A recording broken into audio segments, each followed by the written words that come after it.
Yo-yo TV ప్రేక్షకులకు శుభోదయం. ఈరోజు బులియన్ మార్కెట్లో బంగారం, వెండి ధరలు ఏ విధంగా ఉన్నాయో ఒకసారి మనం తెలుసుకుందాం. బంగారం కొనుగోలు చేయాలనుకునే వారికి వరుస శుభవార్తలు అందుతూనే ఉన్నాయి. రేట్లు వరుసగా తగ్గుతూ ఊరట కలిగిస్తున్నాయి. ఇవాళ మళ్ళీ బంగారం ధర భారీగా తగ్గింది.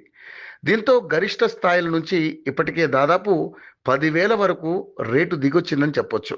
వెండి ధర స్థిరంగానే ఉంది.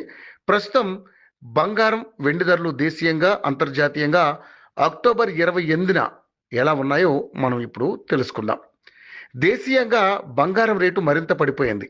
హైదరాబాద్ మార్కెట్లో 22 క్యారెట్ల 10 గ్రాముల బంగారం ధరపై 2,150 రూపాయలు తగ్గింది. దీంతో ఇప్పుడు తులం బంగారం ధర 1,13,000 వద్దకు దిగొచ్చింది. గత 10 రోజుల్లో ఇది దాదాపు 10,000 వరకు తగ్గింది. ఇక 24 క్యారెట్ల బంగారం ధర విషయానికి వస్తే 10 గ్రాములపై 2,000